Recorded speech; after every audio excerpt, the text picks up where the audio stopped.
دوستان محترم، ماہ محرم سے پہلے ایک اہم ٹاپک کے حوالے سے ہماری گفتگو چل رہی تھی اور اسی ربط کو جوڑتے ہوئے میں آگے گفتگو آپ کی خدمت میں عرض کرنا چاہتا ہوں۔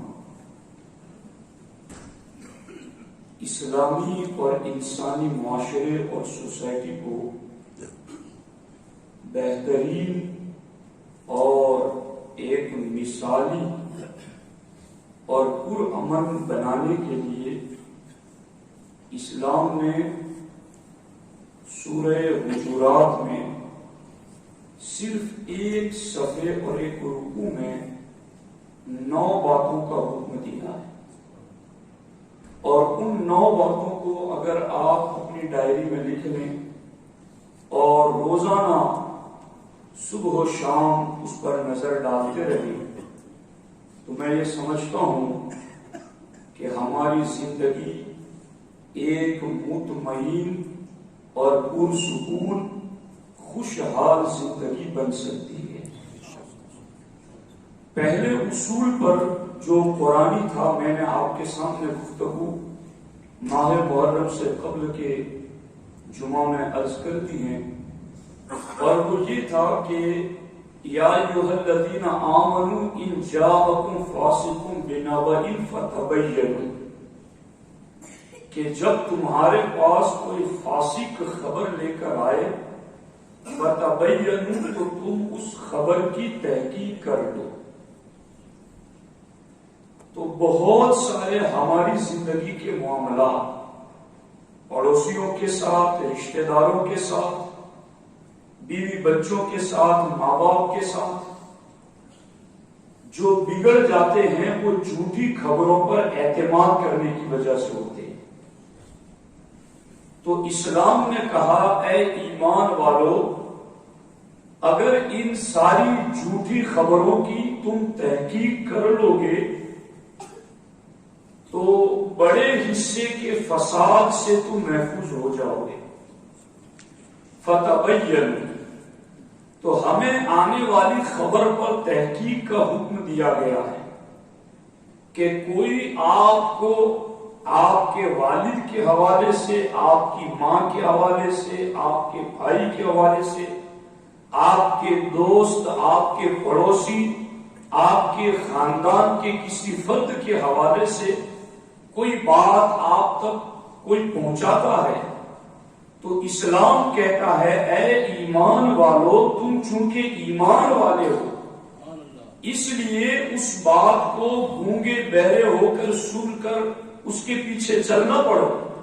فتبینوا، تم تحقیق کر لو، اور آپ میں سے ہر سنجیدہ فکر، سوجھ بوجھ رکھنے والا بندہ اس بات پر یقین رکھتا ہے کہ انسانی زندگی کے بہت سارے جھگڑے اور بہت سارے معاملات بلا تحقیق بات کو مان لینے کی وجہ سے وجود میں آ جاتے ہیں۔ تو اسلام نے صرف اسلامی معاشرے ہی کی بات نہیں کی بلکہ یہ انسانی معاشرے کی بھی بات ہے، اور اسلام ہی انسانی معاشرے کی بات کر سکتا ہے۔ یہ بات میں نے کہی اس لیے کوئی یوں نہ سمجھے کہ انسانی معاشرہ کوئی جدا ہے اور اسلامی معاشرہ کوئی جدا ہے۔ کوئی اپنے آپ میں جدا سمجھتا ہو سمجھتا رہے، مگر ہمیں اسلام نے جو تعلیم دی گئی یہ وہی تعلیم ہے کہ اسی پر عمل کرتے ہوئے انسان ایک انسان بھی بن سکتا ہے اور انسانی معاشرہ ایک انسانی معاشرہ بھی بن سکتا ہے۔ تو اب دیکھو، بات کی تحقیق کا حکم دیا گیا، اس پر میں گفتگو کر چکا ہوں، چینل پر وہ موجود ہے، آپ اس کو سنیے گا۔ آج اگلی گفتگو ہے، اگلی گفتگو کیا ہے؟ فَأَصْلِحُوا، آپس میں تم ایک دوسرے کے درمیان صلح کراؤ۔ اللہ رب العزت نے فرمایا اب یہ صلح کن میں کرانی ہے؟ اللہ نے فرمایا انما المؤمنون اخوۃ، یہ جو انما ہے نا، انما یہ بڑا ٹھہر کر سمجھنے والا انما ہے. انما کا معنی ہے مومن ہی آپس میں ایک دوسرے کے بھائی ہیں. یہ انما بتا رہا ہے قرآن. انما المؤمنون اخوۃ، ایمان والے ہی آپس میں ایک دوسرے کے بھائی ہیں. اور ایمان والا وہی ہے جس کا عقیدہ درست ہے، اور عقیدہ اسی کا درست ہے جس کا اہل سنت کے مطابق ہے. یہ 100 باتوں کی ایک بات. جی یہ کرو گے تو اتنا ثواب ملے گا، یہ کرو گے تو اتنا ثواب ملے گا. سارا ثواب اسی پر ہے کہ ایمان ہے تو ثواب ہے. اس بنیاد کو چھوڑ کر کے جانا یہ ہرگز عقل مندی کا تقاضا نہیں ہے. تو قرآن کہتا ہے انما المؤمنون اخوۃ، سارے ایمان والے آپس میں ایک دوسرے کے بھائی ہیں. اور اللہ نے جو آگے فرمایا اس پر گفتگو کرنے سے پہلے میں آپ کو کچھ تمہیدی کلمات کے ذریعہ اصل مفہوم کی طرف لے جانا چاہتا ہوں. یہ جو قرآن میں کہا گیا کہ ایمان والے آپس میں ایک دوسرے کے بھائی ہیں، تو پھر اللہ نے ایمان والوں کو بھائی بنائے رکھنے کے لیے اصول بھی ایسے عطا فرمائے کہ یہ عمل کرتے رہیں گے تو بھائی بنے رہیں گے.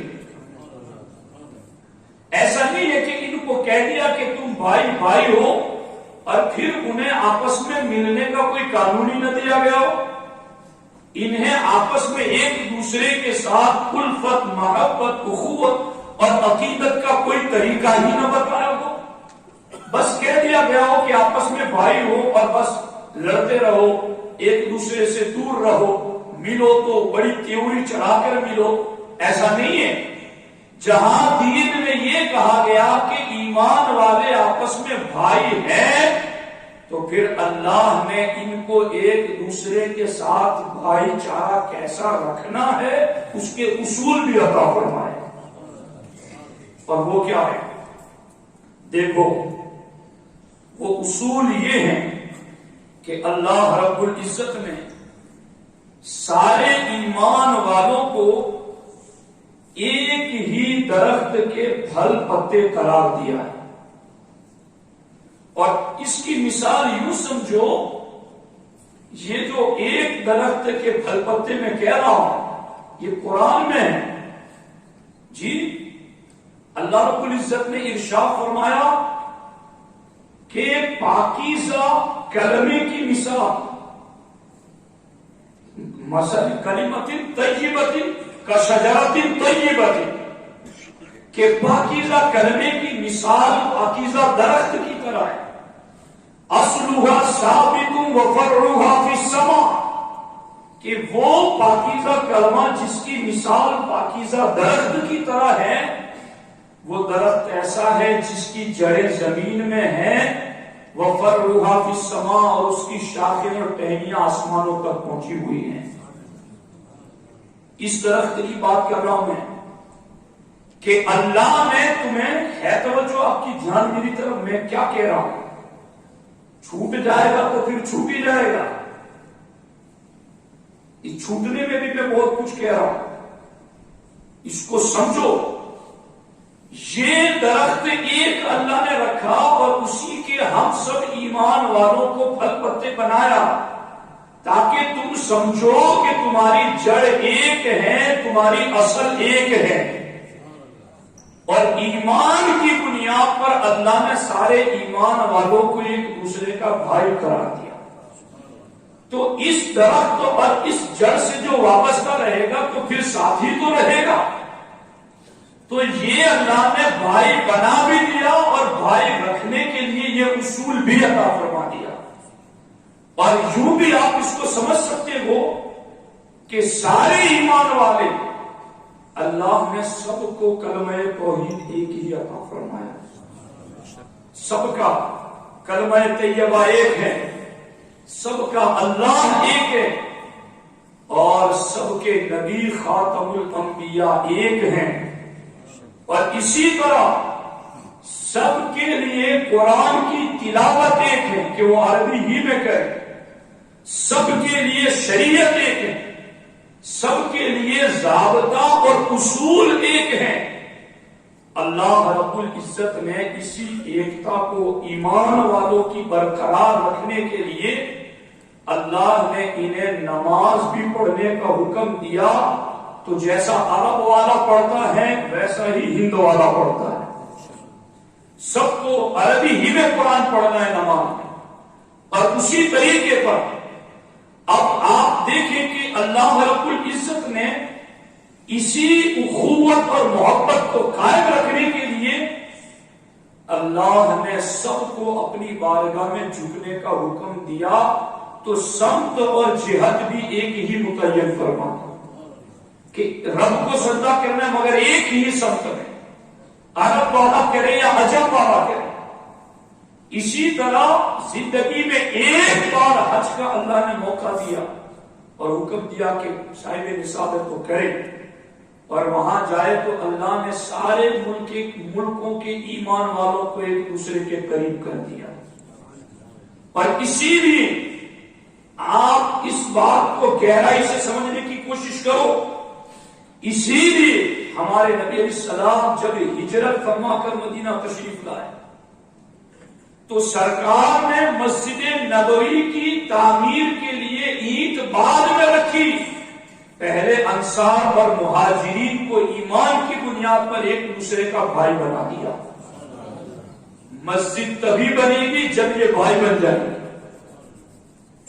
ان کے درمیان ایمانی اخوت قائم ہو جائے، تو اللہ کے رسول علیہ السلام نے مسجد نبوی کی بنیاد رکھنے سے پہلے انصار اور مہاجرین کو، انصار کون تھے جو پراپر مدینے کے رہنے والے، مہاجرین کون جو مکہ اپنا باپ دادا کا وطن چھوڑ کے آئے، توجہ ہے آپ کی، جو مکہ چھوڑ کے آئے تھے ان کا تو یہاں کوئی رشتہ داری نہیں تھا جی، اور جنہوں نے یہاں رہ کر کے باہر والوں کو بلا کر سپورٹ کر دیا، تو اب یہاں کے ان کے اپنے رشتہ دار ان سے دور ہو گئے۔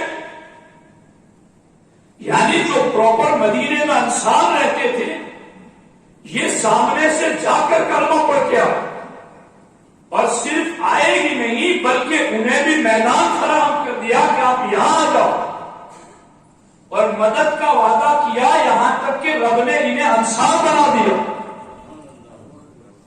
تو ان کے بھی یہاں اپنے کچھ بھاگ گئے، اور یہ آنے والے تو چھوڑ کے ہی آئے۔ سرکار نے کہا مسجد بعد میں بنے گی، پہلے میں ان کو ایمان کی بنیاد پر ایک دوسرے کا بھائی بنا دیتا ہوں، اور جب بھائی بنایا ان کو آپس میں تو انصار نے بھی اس اخوت کا حق ادا کر دیا۔ جس کا 2 کھیت تھے سرکار نے فرمایا یہ تیرا بھائی، گھر لے گئے، یہ 2 میرے مکان ہیں، ایک تمہارا اور ایک میرا، یہ میرے 2 کھیت ہیں، ایک تمہارا اور ایک میرا۔ یہاں تک کہ ایک صحابی نے مہاجر صحابی کو یہ بھی درخواست پیش کی کہ میری 2 بیویاں ہیں، اگر تم چاہو تو میں ایک کو طلاق دے دوں، عدت گزرنے کے بعد تم سے نکاح کر لیں۔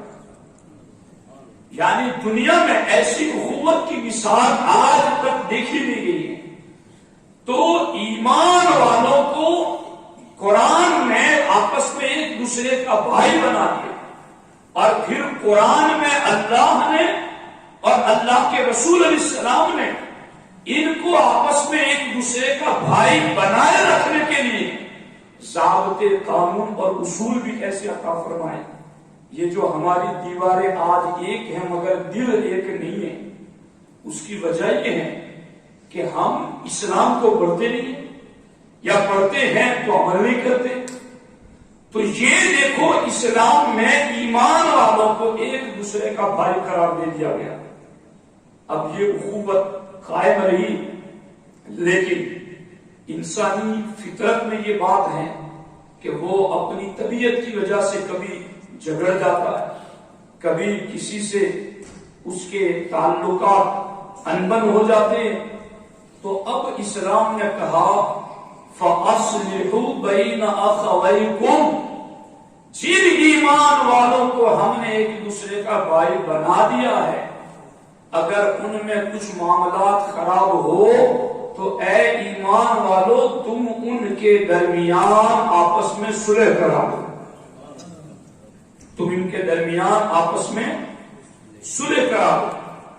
اور اس صلح پر بھی اللہ رب العزت نے اور اللہ کے رسول علیہ الصلوۃ والسلام نے بے شمار اجر و ثواب کی بشارتیں بھی عطا فرمائی ہیں کہ اگر کوئی بندہ آپس میں ایک دوسرے کے ساتھ صلح کراتا ہے تو اللہ رب العزت اسے کیا اجر و ثواب عطا فرماتا ہے. اس سلسلے میں سرکار دو عالم صلی اللہ تعالی علیہ وسلم نے ایک مقام پر ارشاد فرمایا کہ اگر ایک بندہ دن کو نفلی روزہ رکھتا ہے اور رات بھر نفلی عبادت کرتا ہے، سرکار فرماتے نفلی روزہ رکھ کر کے اور رات بھر کی نفلی عبادت کر کے بندہ اس درجے پر نہیں پہنچتا جس درجے پر بندہ مومن کے درمیان صلح کرا کر پہنچ جاتا ہے. یعنی اس پر تو بہت ساری حدیثیں ہیں، یہ صرف ایک حدیث میں نے آپ کی خدمت میں عرض کر دی. تو پہلے تو مسلم معاشرہ اور انسانی سوسائٹی کو بہترین بنانے کے لیے خبر غلط آئے تو اس کی تحقیق کرو. اور دوسرا اصول یہ کہ ایمان والے بھائی ہیں، ہم نے ان کو بھائی بنائے رکھنے کے لیے سارے اصول دیے ہیں، مگر ان پر عمل کرنے میں کہیں کوئی کوتاہی کمی رہ گئی اور ڈسٹرب ہو گیا تمہارا مسئلہ، تو باقیوں کو کہا گیا کہ اب صلح کراؤ.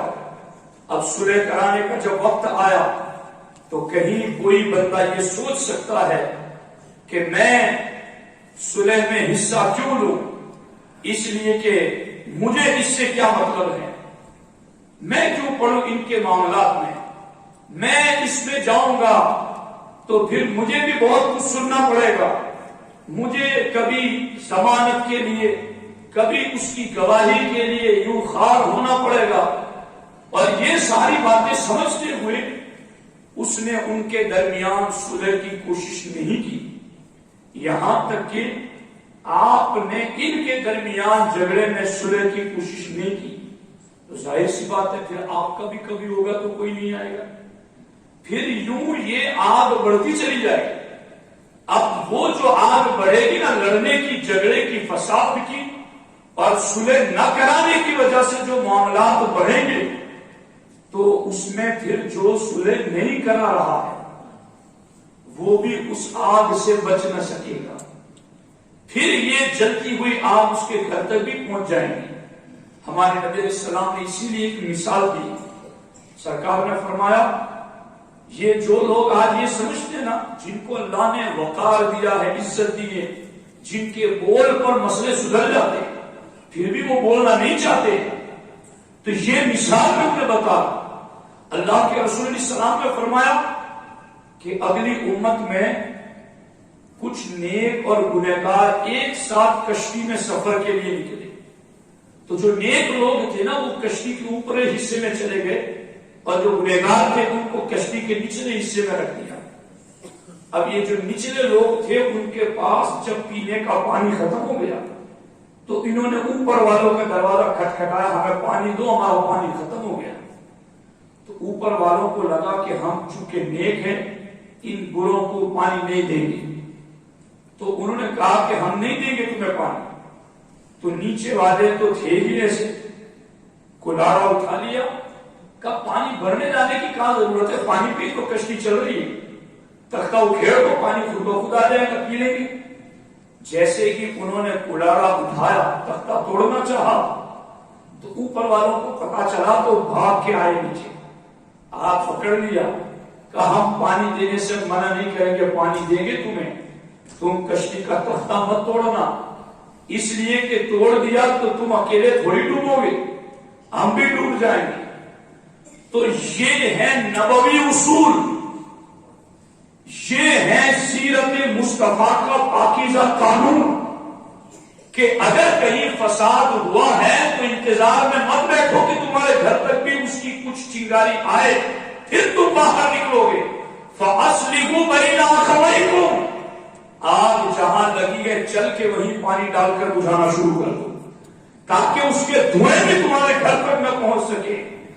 تو یہ ہے اسلام کا ضابطہ اور اسلام کا قانون، اور اس کو میں کبھی ذکر کروں گا کہ 120 سال پہلے اس مسئلے پر جو امام اہل سنت امام احمد رضا محدث بریلوی علیہ الرحمہ نے امت مسلمہ کے نام 4 اصول دیے ہیں کتاب میں، ان اصولوں کو آج بھی پڑھ کر مسلمانوں کو سنا دیا جائے تو انہیں پتا چلے کہ یہ ہماری بہتری کے اصول اعلیٰ حضرت نے 150 سال تقریباً پہلے لکھے ہوئے۔ ان میں سے اعلیٰ حضرت نے ایک اصول یہ بھی لکھا ہے کہ مسلمان ان کے معاملات یہ ہیں کہ یہ آپس میں ہی ایک دوسرے کے ساتھ لڑتے ہیں، اور پھر معاملہ یہ ہوتا ہے کہ لڑنے کے بعد یہ وکیلوں کو اور اس طرح سے پولیس محکمے کو پیسے دیتے ہیں، ادھر پیسے دینے کے لیے اپنی زمینیں بنیوں کو گروی رکھتے ہیں، اور بنیے دن بدن تھوڑی رقم دے کر ان کی زمینیں ہڑپ جاتے ہیں، اور وہ تھوڑی رقمیں لے کر کے ادھر وکیلوں کے پیٹ بھر کے خود خالی ہو جاتے ہیں، اور ادھر زمین بھی بک گئی، ادھر پیسے بھی چلے گئے، اور ادھر بیچ میں کیا مومن تمہارا ساتھ بھی نہ رہا۔ اب جو اکیلا کھڑا رہا اس کی کوئی جڑ ہی نہیں ہے، اس درخت کو کتنا آسان ہے جڑ سے اکھاڑ دینا۔ تو یہ سارا نقصان امت کیوں بھگت رہی ہے، اس کی بنیادی وجہ یہ ہے کہ ہم نے اسلام کے ان پاکیزہ اصولوں پر عمل نہیں کیا۔ قرآن کہتا ہے انما المؤمنون اخوۃ فاصلحوا بین اخویکم۔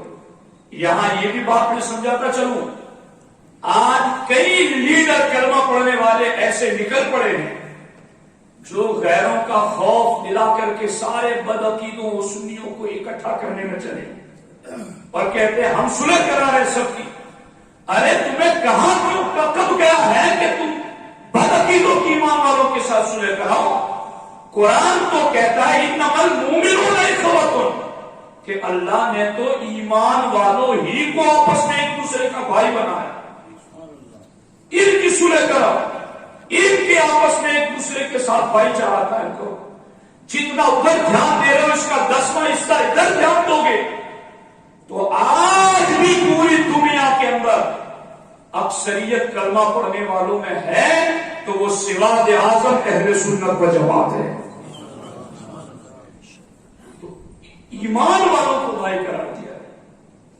جس نے نبی کی گستاخی کی، اللہ کو معاذ اللہ جھوٹ بولنے والا لکھا، حضور کی ختم نبوت کا انکار کیا، افضلیت صدیق اکبر کا انکار کیا، شان امیر معاویہ کی توہین کر دی، تو پھر ایسا بندہ تو انما المؤمنون اخوۃ کے زمرے میں آتا ہی نہیں۔